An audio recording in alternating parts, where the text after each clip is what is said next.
Jadi kepiye mak perasaane mama tinggal cerek di antara pembunuh anak mama.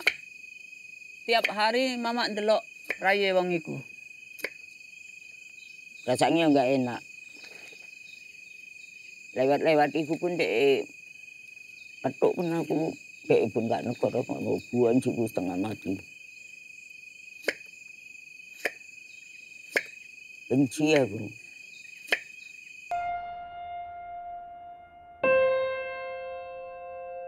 Would you consider The Look of Silence a sequel, a prequel, or a companion piece to your previous documentary, The Act of Killing, which is about the 1965 Indonesian massacre? The Look of Silence is a companion piece to The Act of Killing, but equally The Act of Killing is a companion piece to The Look of Silence.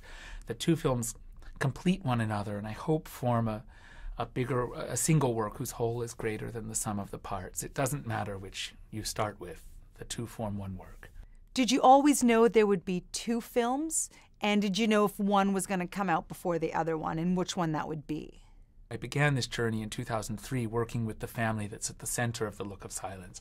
But after 3 weeks, that family and all of the other survivors they'd gathered to tell their story to me were threatened not to participate in the film. They then called me to a midnight meeting to say, please don't give up, don't go home, try to film the perpetrators. I was afraid to do so at first, but when I overcame that fear and approached the perpetrators, I found that not only were they open, they were even boastful about what they'd done, and the government rolled out a red carpet for everything we were doing. And there was this feeling that somehow we were able to make that film while we couldn't make the film with the survivors yet. We shot the whole of The Act of Killing. It took 7 years. There were 2 years of filming every perpetrator I could find, 5 years filming The Act of Killing.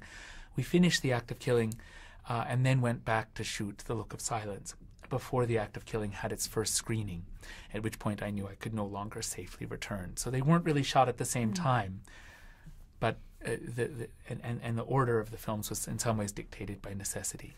And how did you find this particular family story? We focus. It is very much a film about Anwar Congo, the main character, and this too is an intimate film about Adi Rukun's family.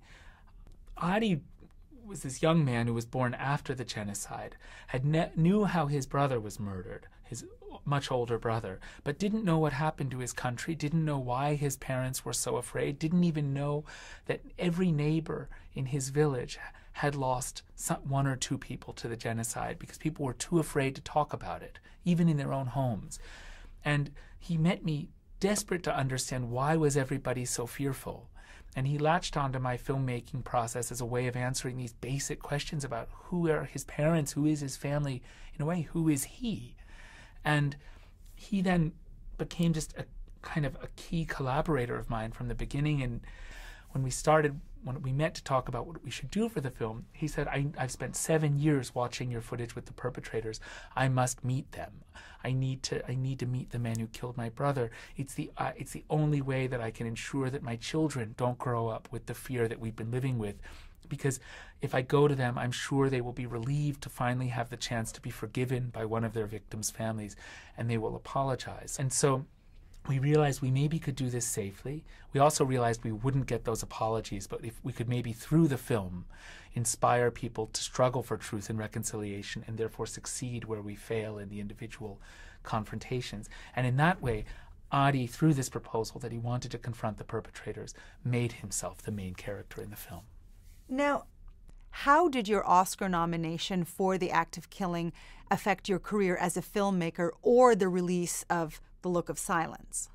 The Oscar nomination, above all, forced the Indonesian government to acknowledge that what happened in 1965 was a crime against humanity, and that there needs to be reconciliation. And now, because of that, that opened the way for the Look of Silence to have a much wider release in Indonesia than The Act of Killing ever was able to have.